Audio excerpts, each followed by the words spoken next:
ভোলার চরফ্যাশনে শশীভূষণ থানার আওয়াজপুর ইউনিয়নের দক্ষিণ মাদ্রাজ ৮ নং ওয়ার্ডে গৃহবধূ মিমের মৃত্যুকে কেন্দ্র করে উত্তাল হয়ে উঠেছে এলাকা।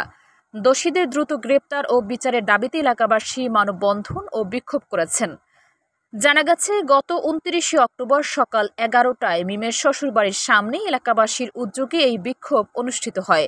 বিক্ষোভে বক্তারা বলেন, মিম আত্মহত্যা করেননি, তাকে পরিকল্পিতভাবে নির্যাতনের মাধ্যমে মৃত্যুর দিকে ঠেলে দেওয়া হয়েছে। গৃহবধূ মিমের বাবা মসলিউদ্দিন জানান, ৩ বছর আগে তার মেয়ে মিমকে একই ওয়ার্ডের করিম চৌকিদারের বড় ছেলে ইসমাইলের সঙ্গে বিয়ে দেন। বিয়ের কিছুদিন পর স্বামী ইসমাইল প্রবাসে চলে গেলে তার অনুপস্থিতিতে শাশুড়ি ও ননদরা বিভিন্ন অজুহাতে মিমকে শারীরিক ও মানসিকভাবে নির্যাতন শুরু করেন। পরে ইসমাইল স্ত্রীকে আলাদা করে রাখার সিদ্ধান্ত নিলে পরিবারের সদস্যরা মনে করেন সে তার উপার্জিত অর্থ মিমের কাছে পাঠায়। এতে নির্যাতনের মাত্রা আরও বেড়ে যায়। মৃত্যুর আগের দিন মিমের শিশুকন্যাকে কুকুর কামড়ানোর ঘটনাকে কেন্দ্র করে আবারও তাকে নির্যাতন করা হয়। সেদিন রাতে মানসিক যন্ত্রণা সহ্য করতে না পেরে মিম গলায় ফাঁস দিয়ে আত্মহত্যা করেন।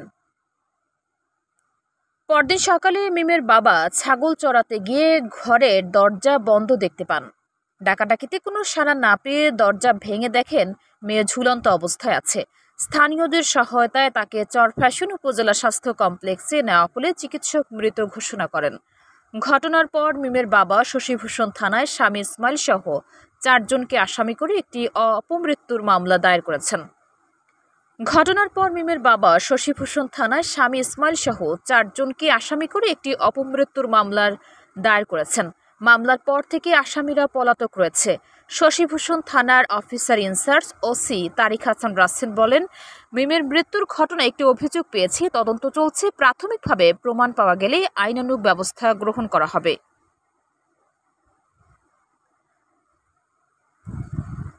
ঘটনার পর মিমের বাবা শশীভূষণ থানায় স্বামী ইসমাইল সহ ৪ জনকে আসামি করে একটি অপমৃত্যুর মামলা দায়ের করেছেন।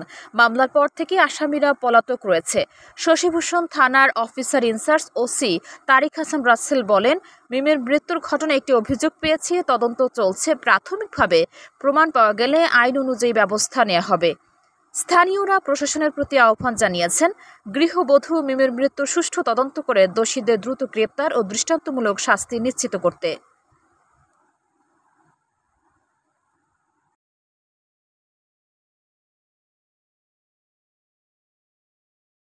আমার নাম মোহাম্মদ মসলিউদ্দিন। আমার মেয়ে মোহাম্মদ মিম। আমার মেয়ে, আমার নাতিনের আমি আগের দিন আমাদের বাসায় বেড়াতে নিয়েছিলাম।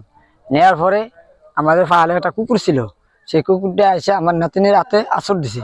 আঁচড় দেওয়ার পরে আমার নাতিনের নিয়ে আমরা আমি আসছি আমার মেয়ের কাছে খবর নিয়ে যে তোর মেয়েরে কুকুর আঁচড় দিছে, মানুষ কারণ ভ্যাকসিন করতে হইব। তো হলে আপনি অহন করেন, আপনি আরো আগে করেন না। তারপরে আমার মেয়ে ঘর থেকে বোরকা নিয়ে আমার সাথে নাতিন লিয়ে চলে গেছে হাসপাতাল জলি বিভাগে যাইয়া তারপর আমরা ভ্যাকসিন দিয়ে আনছি। আইয়া আমরা মাগরিবের পরে বাইতেছি। আসার পরে আমার মেয়ের আমরা এখানে দিয়া আমি আবার চলে গেছি বাজারে যাওয়ার পরে আমার বেআইনে আমার জিয়ারি আর আমার জিয়ারি জামাই ওরা খবর হইয়া আইসে নে আয়া নাই। আমার মেয়ের লগে অনেক গেম করছে, আমার মেয়ের ফিডিয়েছে, থাপড় ছোপড় দিছে, মাইট দূর করছে, করিয়া ওরা উপর করে শরীর হালাই দিয়া আমার মেয়ের হাতের ব্যবহারে মোবাইলটা নিয়ে গেছে। যাওয়ার পরে আমি আর বাজার থেকে আসছি। আসার পরে আমি জিজ্ঞাসা কি হয়েছে এখানে, আপনার মেয়ে আমাকে খালি গালি গালাজ করছে, অকৃত্য ভাষা ব্যবহার করছে, আমার মারে গালি দিচ্ছে, ওই করছে সেই করছে। এই কথা করে আমার মেয়ের আমি ডাকি আই না, শাশুড়ি ফাউজের মাপ সরবে না, আমি কয়টা থাপড় ছোপড় দিয়ে দিছি।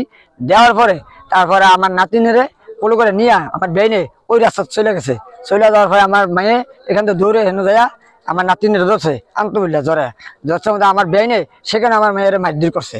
করার পরে আমার মেয়ে তারপরও নাতিন ছোলে কোলো লইছে। লওয়ার পরে ওই আমার জিয়ারি আবার বলছে যে তুই আমার বাইর বিড়ি লইছে, তুই এনে কোলো, সেই কথা কই আবার মারধর করছে আমার মেয়ের। হেন মারধর করার পরে তার চলে গেছে। আমি আবার এনে ছিলাম। তারপর আমার মেয়ের আমি বস্তু দিছি যে থাক মা, তোমার বড় বোন হিসেবে তোমার মারছে, তুমি এরা কিছু মনে করো না, ওরা হয়েছে করো না, তুমি শান্ত। পরে আমরা বস্তু দিয়ে দিছি। তারপর রয়েছি পরে আমরা সকালে আমি আবার গেছি বাড়িতে, 8:30 ছিলাম আর কি মেয়ের কাছে। তারপরে বাড়ি গেছি, বাড়ি যা 6টার সময় বাড়িতে গেছি যাই আবার আমি 8:30টার সময় এখানে আসি, ছাগল বানতে আসি। আর এই সব জানলা দরজা সব বন্ধ। তা আমি আবার দেখে আমি ওই পাশের বাড়ি দিছি, দেখেন একটু কথা কই আসছে না, মিমের দরজা জানলা দিয়ে সব আটকে দাও, ওদের আলাপ সালাপ নেই। তারপর ওরা বলে হলে আপনি বাড়ি যান, যে দেখেন মিমের কি অবস্থা। আমি জানলার ফিরাই জোর ফিরাই, কোনো সারার শব্দ নাই, সব আটকানো। তারপর আমার ছোট একটা মেয়ে ছিল, মরিয়ম করে নাম, ওরা ওরা আমার সাথে আইছে, তারপর আমি মাটি ছোলাইয়া তারপর আমি ওই বাচ্চাটা ঢুকে ছায়া দিয়ে আমার মেয়ে ঝুলন্ত অবস্থায়। আমি তাড়াতাড়ি করে তাহলে আমার মেয়ে দূর খুলে দিছে। আমি ঘরের ভিতরে ঢুকে দিয়ে আমার মেয়ে ঝুলন্ত এই অবস্থায় আমি বুঝলাম যে আমার মেয়ের দম আছে। তাড়াতাড়ি আমি ভাজা করে আমার মেয়েরে নামে এলেছি। নামার পরে সব লোকজন ডাক দিছে, সব লোকজন আয়া আসছে। আয়া কি হয়েছে না হয়েছে তারপর নিয়ে গেছে থানা নিয়ে এই পোস্টমর্টম করতে নিয়ে গেছে। নিয়ে এখন আমার মেয়ের মাটি দিছে।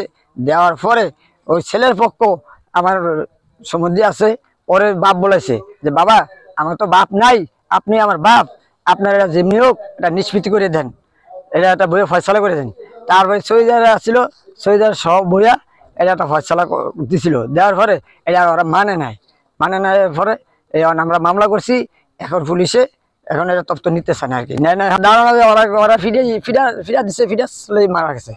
ফিরা ছেলে ওরা অত্যাচারে মেয়ে রাগ করে গলা ফেসেছে, জিদ করে হাতের ব্যবহারে মোবাইলটা নিয়ে গেছে, আরো বেশি জিদ।